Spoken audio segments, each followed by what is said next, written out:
আছেন স্যার? ভালো আছি। আপনি কেমন আছেন? আমি আল্লাহর রহমতে এবং আপনাদের সকলের দয়ায় ভালো আছি।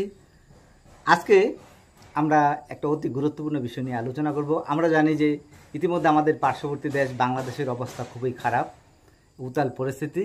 এই উতাল পরিস্থিতির জন্য আমাদের পার্শ্ববর্তী যে দেশ বাংলাদেশের প্রধানমন্ত্রী তথা শেখ হাসিনা কী করেছেন, দীর্ঘ প্রায় 15 বছর শাসন করার পরে শেষ পর্যন্ত বাধ্য হয়ে পদত্যাগ করে আমাদের দেশে আশ্রয় নিতে হয়েছে।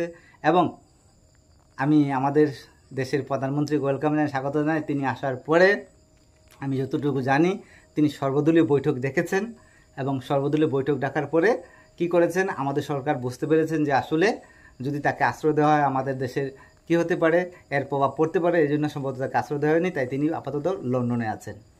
তো আপনার কাছে আমার প্রশ্ন স্যার, এই শেখ হাসিনার এই যে দীর্ঘ প্রায় 15 বছর শাসন করার পরে যে পতন হলো, এই পতনের জন্য কি কি কারণ আছে? কারণ তো স্যার অনেক, তবে তাই স্বৈরাচারী শাসন এবং এক নায়কতন্ত্র কায়েম করেছে। হ্যাঁ, কায়েম করেছে কাদের উপর? জামাতে ইসলাম, হেফাজতে ইসলাম, বিএনপি এবং ছাত্রদের উপরে।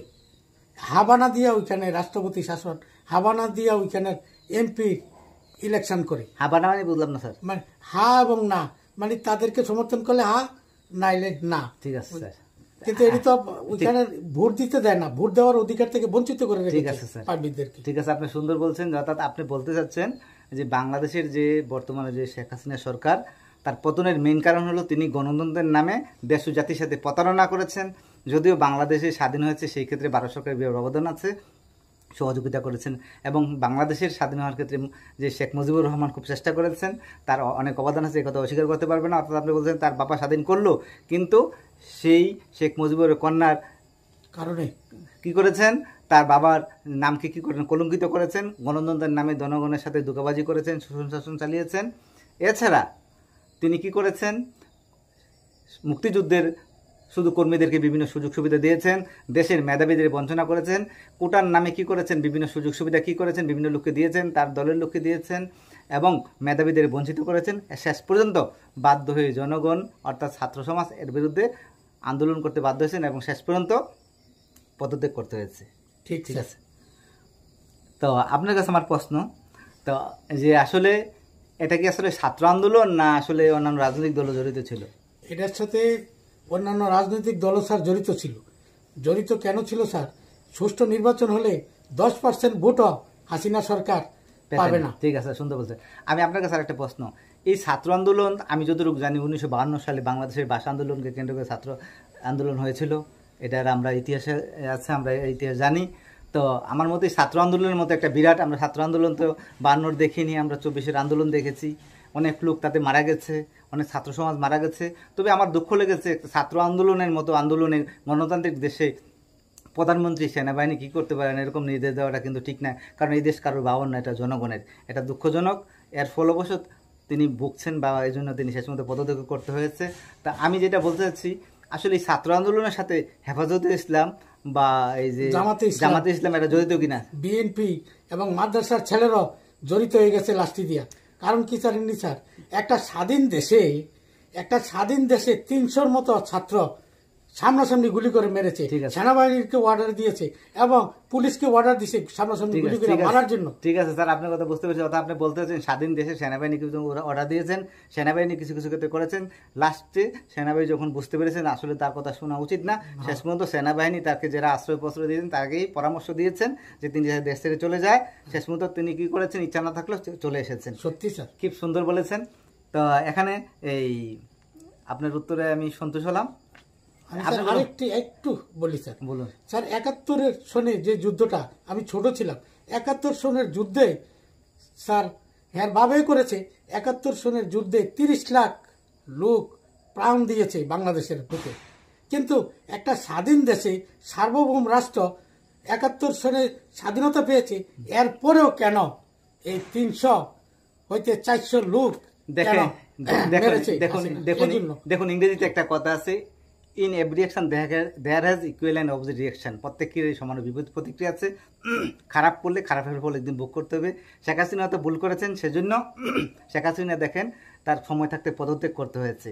তো এখানে সময় থাকতে আমরা সচেতন হওয়া উচিত, সতর্ক থাকা উচিত। কারণ গণতান্ত্রিক দেশে গণতান্ত্রিক পদ্ধতিতে করা উচিত। কেউ যদি আন্দোলন করে অন্যায় করে তার অবশ্যই বিচার হওয়া উচিত, কিন্তু কেউ কেউ সরাসরি ফাঁসির অর্ডার দেওয়ার বা গুলি করার নির্দেশ দিতে পারে না। আমার মতে এটা ঠিক নয়। না, এটা সুন্দর বলেছেন। ঠিক আছে স্যার। আচ্ছা, আপনি আমাকে কোনো প্রশ্ন করবেন? আমি স্যার একটা প্রশ্ন করব। বলুন। এই যে স্যার, হ্যাঁ, শেখ হাসিনার পদত্যাগের পর এই যে সংখ্যালঘু বলতে হিন্দু, বুদ্ধিস্ট এবং খ্রিস্টান লোকেদের গির্জা, মন্দির, হ্যাঁ, এটি যে ভেঙেছে, এই ব্যাপারে যদি আপনি স্যার একটু বলতেন। দেখুন, একটা সুন্দর প্রশ্ন করেছেন, এই জন্য আমি হৃদয় থেকে আপনাকে অসংখ্য ধন্যবাদ জানাই। দেখুন, প্রকৃত মুসলিম কোনো দিন অন্য ধর্মের উপর আঘাত করতে পারে না। ঠিক বলেছেন। এবং প্রকৃত মুসলমান কোনোদিন কি করতে পারে না, অন্য ধর্মের উপর, অন্য ধর্মের মানুষের উপর কোনোদিন নির্যাতন করতে পারে না, অত্যাচার করতে পারে না, ধর্মের জন্য কোনো বাড়াবাড়ি করতে পারে না। কারণ ইসলামের ধর্মে বাড়াবাড়ি করাটা একটা অন্যায়, অযৌক্তিক, যারা করে তারা জাহান্নামে যাবে। ঠিক। এখানে আসলে কেউ কেউ আছে ধর্মের নামে ব্যবসা করেন, রোজগার করে, একটা আলাদা ধান্দা থাকে। দেখুন, বাংলাদেশে এই ইদানিং বা এই শেখ হাসিনা পদত্যাগের পরে অনেক কী করেছে, অনেক লুটটা চালিয়েছে, তারপরে অনেক মন্দির, বিশেষ করে মূর্তি ভেঙেছে, যেগুলি আমি দেখেছি। সত্যি এত অন্তত বেদনাদায়ক, দুঃখের। কারণ অন্য ধর্মে আঘাত করাটা সত্যি একদম অপরাধ, জঘন্য অপরাধ। আমরা কোনোদিন সমর্থন করতে পারি না। যারা করেছে তাদেরকে আমরা ঘৃণা করি, এমনকি তাদেরকে দৃষ্টান্তমূলক বিচার হওয়া উচিত। তবে বাংলাদেশের অনেক লোক, এটা কিন্তু স্বীকার করতে হবে, খারাপ দিকটা দেখলে ভালো দিকটা দেখতে হবে। বাংলাদেশের অনেক লোক, হুজুর, মৌলবি, এটা কি করেছেন, লেট মি ফিনিশ, আমার শেষ করতে দিন, যদি আমি কোশ্চেন করেছেন। তারা কি করেছেন, অনেকে সারা রাত ডিউটি দিয়ে কি করেছেন, মন্দিরকে রক্ষা করেছেন, গির্জাকে রক্ষা করেছেন, সেখানে নামাজ পড়েছেন, তারা খাওয়া দাওয়া পর্যন্ত করেনি। এটাও কিন্তু ক্রেডিট দিতে হবে। এটা ঠিক স্যার। আমরা খারাপ দিকটা দেখলে ভালো দিকটা দেখতে হবে। কিছু খারাপ করেছে, যারা করেছে তাদেরকে আমরা ঘৃণা করি। ঠিক আছে স্যার। আর তারপরে আপনাকে লাস্ট একটা আমি প্রশ্ন করি স্যার।